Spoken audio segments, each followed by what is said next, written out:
So, can you tell me a little bit about yourself? Can you introduce yourself, please? Okay. Well, I'm Noam Thomas Shaw. I am the performer and writer of Our Little Secret, and the show is based on my own true personal story. My name is Ryan Peters. I'm the composer of the show and a good friend of Noam and Russell's for many, many years. I'm Russell. I'm the producer of the show, and a friend of them both. And we've been working on this together for about a year now. And can you tell me what your show is about and where it's going to be performed? Yes. So, Our Little Secret is a solo musical that is the true story of when I discovered a couple of years ago, just after I turned 31, here, where I am right now, at my family's cottage in rural Canada, that my I ordered a DNA test just on a lark, and I told my parents, and they sat me down and told me that my dad, who raised me, is actually not my biological father. A complete secret that they had kept from me and the entire world for my entire life, and would have kept forever if I had not ordered this DNA test. And it turns out that they had used a sperm donor. So this is the story of that moment and going forward as I took the DNA test and discovered the identity of my biological father, and also that I am not an only child like I thought I was, but actually have 35 half siblings spread out all across North America. The show takes us from that moment through all of these discoveries and through the process of deciding, hey, I think I need to make something out of this, not only for me as a creative person, but also to have something to focus my and my family's energy on to get through this crisis and come out on the other side in one piece.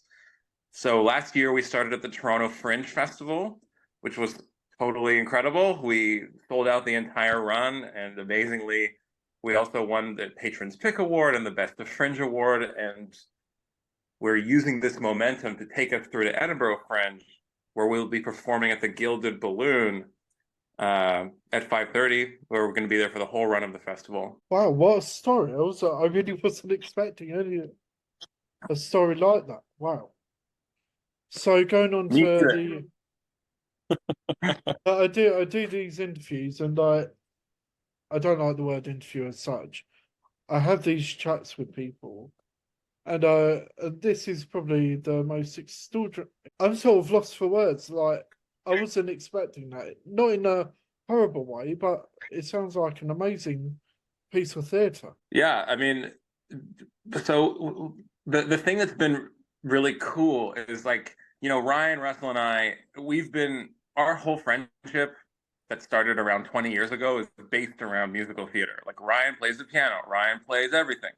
Any song you want, like, Ryan plays it. And so we would gather around the piano and sing, and this is kind of how we built our group. And actually in high school we wrote a musical. We were like, we got to write a musical because it was originally for a drama project, but then we ended up putting it on at a theater and selling tickets to all of our friends. And as this story was happening to me, I was going through, it's a cliche, but it's truly a roller coaster of emotions, like shock, betrayal, curiosity, and this need to know the truth, and just like surprise when I make these discoveries. And music ended up being the perfect medium to convey that experience, because musically I find that we're able to help the audience feel like I felt as I was going through that process. And it's really useful too, because ultimately, we see stories like this in the media of people finding out family secrets, and usually they're a result of this technology that we have that nobody could have predicted 30 years ago. And a lot of times these stories are really dark. Like, there's stories about, again, secrets and doctors doing nefarious things. But my story is ultimately a happy one. This happened to my family, and we emerged from it closer and better on the other side, and free of this secret that had kind of been corroding at my parents for their entire lives. And so the music here is the key tool in helping the audience kind of participate in the journey that I went on from sort of darkness to light. So, going back to the Fringe, you said you've done Fringe in Canada. Have you received sort of any advice to take it over to Edinburgh? That's sort of different to like in Canada. Like, for example, it's more expensive like over here. Well, That seems like a Russell question.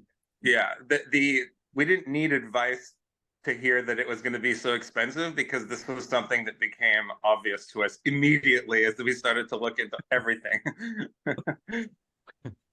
I mean, Edinburgh Fringe is just like, I think it's 40 times bigger than Toronto Fringe. Like, it's just it's like the Olympics. I mean, everything about the way we've been preparing has been, we've been treating it like, you know, an international like athletic event. And Russell's really been the spearhead behind making sure that we do it right. Yeah, I think it's just very different from every perspective. First of all, how expensive it is, definitely. But also, we feel like we have a really special show. People who see this show have genuinely said, you know, when is this going to be on Broadway? This has to be on Broadway. We've had people say, you know, I hate musicals, but I love this. People who are, and I'm not even making this up, who are 90 years old who come and have left crying. And even little girls who are 9 years old who have gone up to know him after the show and have sort of spilled their heart out and said, you know, I'm a lot like you. I have a parent from a sperm donor, and thank you so much for sharing your story because it helps me know that mine is okay. And people who leave, you know, they've sat through a show where it starts off in this very light, funny way, and Noam introduces himself as who he is, this silly, fun, lighthearted, hilarious character. And then all of a sudden the news hits of The Secret and it becomes very charged, and he feels feelings, you know, of betrayal and separation from the people who have raised him his whole life. And the show becomes very real and very vulnerable and honest. And the audience is now brought in to love Noam. But by the end of the show, I don't want to give any spoilers. Essentially, people leave feeling so uplifted emotionally because they've become so attached to Noam on a personal level, and they're crying tears of joy. But then they're like, wait, why? I just laughed for a full hour. So it's an experience that I haven't experienced in other shows. And so the challenge here is, how do we get people to come see it? Right? In Toronto, it was a little easier. The festival is much smaller, 30 times smaller. So marketing it and getting it to stand out was much easier. And here the question is, how do we let people know that, you know, of all the shows in the festival, this is one they should see? And that's how we're trying to prepare and trying to, you know, approach it from every angle. And hopefully give people that experience that they leave, you know, feeling as uplifted as most audience members do. Yeah, especially with marketing. The Ed Fringe is known for flyering. So have you seen anything that you might do maybe differently to like to stand out? Because I've spoken to people who are like handing out beer mats or gonna have t-shirts or stuff like that. Yeah, it's a great question. We have I don't want to give any secrets away too early, but we have some very fun posters going up around the city that are a little unique, that I hadn't seen before in any theater space. So that's exciting. And then yeah, we'll have some people wearing t-shirts. We'll be giving some things out. We're doing radio shows like this. So yeah, we're trying to get it from most angles if we can. Well, would you say that's sort of the most challenging thing that you've felt on bringing the show over? I think it is. I really think it is. It's very different than a typical run in a city, right? Where, you know, there might be 5 or 10 shows playing, or even in Toronto, it was 100, but it wasn't that difficult. Here, there's 3,000 shows. So I think the show is there. The question is, you know, how do we get people to come see it in that first week? I think that is the biggest challenge for the show. It's a very, very difficult marketing problem. My one of my tips is if you post on like Twitter, I refuse to call it its other what it is called now. Yeah. But if you literally post a tweet saying, or find some of my fellow colleagues, you could probably get so many interviews. That's one of my tips for you. I can't think off the top of my head, but I know a couple of my colleagues are doing interviews as well, so that might be worth looking at. Yeah, thank you. It's a great idea. Edinburgh is really hilly and like mountainous, let's say. Have you been given any like tips what to take with you, like a battery pack, good shoes, etc., etc.? I was actually in Edinburgh last summer, coincidentally, so I got the full Edinburgh experience. The weather changes incredibly quickly from what I remember. You know, it would be sunny and then, downpour of rain. Um, so yeah, we'll be packing our raincoats, I think, for for the run. It really is a crazy experience. So going into more like sort of theatre related questions, is there a memorable experience that you've had that you will take and put into your show? Well, gee, I mean, the whole thing is full of memorable experiences. Something that's been cool has been like last year when we went to Toronto Fringe. Uh, since I'm the only guy up there, kind of experiencing the whole thing myself, I got to feel in real time kind of what works best and what kind of needs a little massaging. In the past year, we've been using all of the data that we got from doing that first run, both that I collected as somebody actually performing the show and also that Russell collected from the audience after, and developing the show with some new music and an updated book, not only to better reflect the story and represent the sort of ideas that we want to convey, but also to make sure that like the audience experience is as good as it possibly can be. And so we're really excited to bring this updated kind of show to Edinburgh that feels like even an even better representation of my experience than I had, initially. And we see it as like a key part of the show's growth to bring it to this highly discerning and eclectic audience and see how it lands.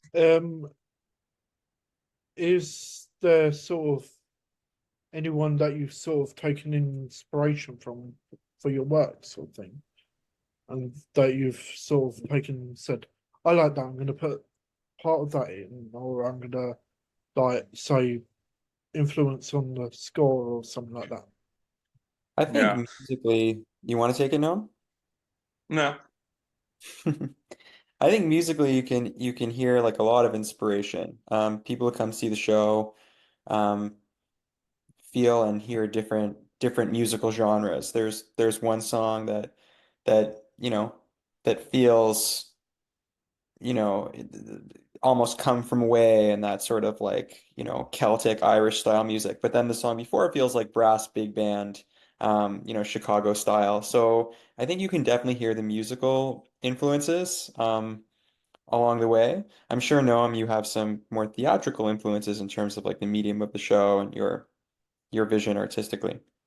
Yeah, the one of the shows the contemporary shows that we keep coming back to in all of our discussions is Operation Mincemeat, which is on now and that Russell loves and we all love. And that show kind of makes the very most of energy and sort of dynamic performances and movement. It's not a huge production behind like in terms of the set and the world, but it's all about the performers and the energy that they bring and just how quick they are with their sort of responses and their relationship with the audience. And that's the kind of thing that I always try to emulate. I mean, one time there was one critic in Toronto who said like, this is the most energetic performance at the Fringe. And I think it's right. I mean, I just sort of jump out there at the opening and I don't stop going. I don't come off stage or have any water like until I jump off stage at the very end. So I try and keep it as high energy as possible. Like I will especially say, with oh sorry.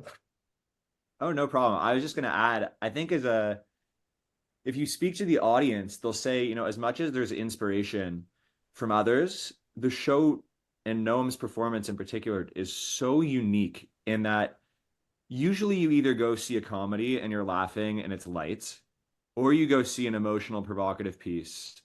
And like, if you go see a Dear Evan Hansen, you're not laughing so much throughout. A little bit you are, but the whole show you're not, and you feel mostly emotional. Whereas if you see a comedy show, you feel comedy. Here, Noam, and the writing is so brilliant in that it strikes the balance between being light and accessible to pull you in and make sure you're having a good time, but also hitting you with those themes. And I think in that way, Noam is almost setting a new type of standard of something that no one's really done, I think, as well as he does. I would also add it's entirely true, which as an Right. audience member, it raises the stakes. You can feel emotional or amused or entertained with a fictional story or one loosely based on truth. But it's quite remarkable, that this has actually happened and we're dealing with an entirely true story, represented through music and text on stage. So what sort of person do you think will like this show? Everyone. I'm not kidding. Like this is it's a family friendly show. We say age eight plus. That's what it says in the program, and it's entirely true. Um, this is a show that people who don't like musicals will like. This is a show that people who love musicals will like. This is the show that you can come with your parents, come with your kids, come with your partner. Like it really is something that This I hope everyone enjoys. Really. this may be the least fringe show at the Fringe. I mean, I think the data says it all. It's crazy, Tim. Like after the first Fringe run, we gave out when audience members left, we just gave out postcards with little QR codes and just said, like, tell us what you think honestly, because we want to improve the show. And we're like, what does it need more of? What does it need less of? Rate it out of 10, rate every song out of 10. And the average score of Gut Feel like hated it to love it when they left. Um, the median score was a 10. The 60th percentile score is a 10. Over 100 plus audience members. All the way up, the average score was a 9.8.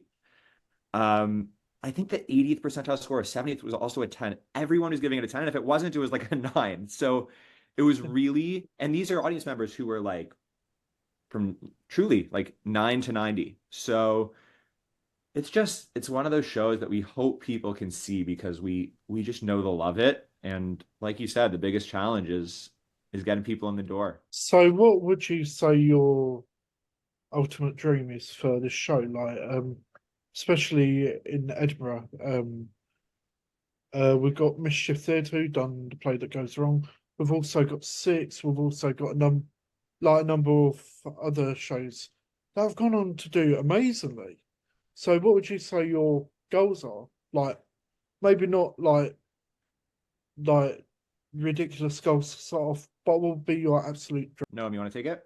Okay, the dream is exactly to follow in the footsteps of Six and Fleabag. This we see the sky's the limit with the show. Like I am happy to perform this show in a barn, which I've done and will do again, and also in a 2,000-seat Broadway house. Like I think the show can fill any space that it is given, and that is our dream. We want to take it to as big an audience as possible. Do you think like both sides of the Atlantic will sort of benefit and like resonate with your story? I think so. This is, I mean, of course, we're Canadian, but ultimately, this is a story about family and identity and universal themes that everybody goes through. Not everybody's going to discover that they're a donor conceived person, but everybody has, a family or a close person that has a secret or is struggling with some aspects of themselves and allowing themselves to be who they are in the world. And that's what this show really is all about. And the message at the end is one of embracing openness and honesty over secrecy and shame. And that is something that I think anybody, regardless of their placement around the ocean, can appreciate. So, sorry, these questions a bit higgledy, sorry. Who would you say your heroes are in the theatre industry, like, say, Lin-Manuel Miranda, Marlo and Moss, etc., etc.? Wow.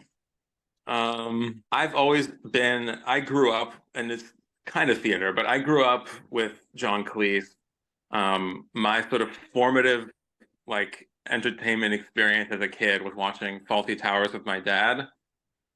And yeah, that's a sitcom, but it's a play. I mean, those are those are plays that with live audience, and that kind of, he's just sort of like a powerhouse performer who can do anything and be funny and bring just like an insane amount of energy and like eclectic, unpredictable, surprising choices to anything he does. So as a performer, I love him, and we can only hope to be as good as he is. And one of the first jobs I ever had in the theater was doing Spam-A-Lot. Like, I was still in college, and I did that as a summer show, and it was also a very formative experience for me in the theater. It was outdoor, 2,000 seat amphitheater, and it's that kind of thing that I just love, like strong characters, strong choices, people who are like unequivocally themselves, like on stage. Yeah, with John Cleese, Fawlty Towers is actually in the West End at the moment. Yeah, yeah. I'm a little scared. I mean, it's like the original is so perfect that I'm scared to see how they could possibly improve upon it. But maybe I'll go when I'm down there. I've seen it. I don't want to say my thoughts because I don't want to ruin any judgment. But let's say I thought the TV series was slightly better. Yeah. But I grew up with Fawlty Towers as well. Yeah. Especially you're in the South. I mean, you can't be too far from Torquay.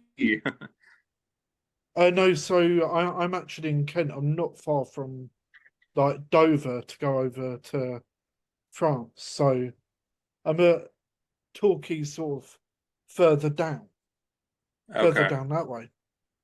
But I'm literally about an hour away from London. Oh, okay. And I've completely forgot what I was going to ask you. Sorry, 1 second. Let me try and think what it was. Oh yeah, that was it. So, as is this the first time you're sort of all going to Edinburgh? And are you going to do anything outside of like performing? Like, are you going to go and see anywhere, sort of like any of the sites? Are you going to come down to London to see stuff? I mean, I have a whole plan for after the festival that, like, I don't even want to think about because it assumes that I'll be alive at the end of the festival. And I don't want to jinx that. But I am planning to rent a car after and drive south to the not the Finger Lakes, that's here, the Lake District, Lake District, and just kind of walk in nature and just chill out after 23 performances. And then I will come to London for a couple of days, and I do want to see some shows. That's TBD. What shows would you like to see? Well, I'd like to see Operation Mincemeat and possibly the Fawlty Towers. And I grew up doing Shakespeare. I still do. I've done like maybe 12 Shakespeare shows, and I have yet to see one in the UK. So that would be cool. I'd like to see what's on. With Operation Mincemeat, I've yet to see it, but I've seen so many brilliant reviews from my fellow colleagues. It is definitely worth a watch. So I'm actually coming to the end of my questions, and one of my questions is, what is like your favorite line in your play? So it could be like completely out of context for my audience, but when they go and see your show, Well, they will. the one that I like to do I've already said this. So there's the song where I'm discovering the test results for my 23andMe, and revelations are coming out, and then I get to the part about the half siblings. And at first, it looks like there's a certain number, and then I see that it's 35, and I go, 35 half siblings. And it's very fun. It's fun for me, and it's usually gets a laugh. So I love that song because, again, it's like I get to relive what it was like, what it felt like to get those results. And so I'm literally coming to the end of my questions. So in 3 words, why should people come and see your show from all of you? Do we get Okay. one word each? This is exciting. Yeah. No, Yeah, one 3 word. words, sir. Oh, okay. All right, who's starting? Russell. Thank you for giving me that nomination. Okay, why should they see our show? I will lead with, okay, I'll say laughter, vulnerability. I don't know. I would say joy. No? It's a hard one, isn't it? Sorry to put you on the spot. That's all right. We like stuff like this. Okay. You can see we're not taking it too seriously. We're just thinking for 10 minutes about our 3-word responses. I'd say, oh my goodness. And I'll say, wait, that's true? I should Yes. have gone with 35 half siblings. Huge show. Yeah, we could have just said 35 half. Half siblings has a dash, so it's okay. The hyphen. Yeah, hyphen. Is 35 just the number? That's not 2 words. Fine. I think that's a good question. We might need a ruling on that. So, what I do, I sort of ask, I get my guests to ask my next guest a question. So, do you have a question for my next guest? It could be about anything to do with theatre, and they won't know it's from you. That's fun. Unless they listen to this one. Oh yeah, but they won't know it's you. Like Yeah. this will go out in like a couple weeks' time, like 2-3 weeks. How are you guys? How are you guys like staying fit and sane throughout this month-long party and performance extravaganza? Thank you. So I'm coming to the end of my chat. Would I be able to have up to 30-second sort of pitch on where the show's performing and the dates? Sure. Okay. Our little secret, the 23andMe musical, is a solo musical that is the true story of when I discovered at the age of 31 that my parents aren't quite who I thought they were, and that I am not an only child like I thought I was, but actually have 35 half siblings. It's playing at the Gilded Balloon, Paterhouse, Dune Stairs at 5:30 p.m. for the entire run of the festival. And I will be looking for you there from the stage, and I'll know if you're not. That's great. Thank you. I hope you all have a fantastic time in Edinburgh. Let me know how it goes. I'm going to try and do like a follow-up series if I have enough time, and I'll try and pop up to Edinburgh. Fingers crossed. So I wish you the best of luck. And if you want to send me the press release, you're more than welcome to. It's probably in my email somewhere, but please send it again. So I get so many emails, and then I'll share it on my socials and stuff like that. Okay. Thank you. We will. Thank you. And I hope you have the best time. Do you think you can play a part of a song? I'm not sure on the royalties. Don't worry, we're the royalty. No, I mean like like on YouTube. I'm sure it's like 5-10 seconds. It's sort of different on like podcast platforms. So yeah, but I'll look. Like we're the whole group. There's no one else who the royalty would affect. No, Like, I there's mean no royalty. No, I mean I can't remember. Like there's something about fair use, but I'll have a look into that. So you're more than welcome to, and I'll share like a clip of it for you. Okay, Amazing. thank you.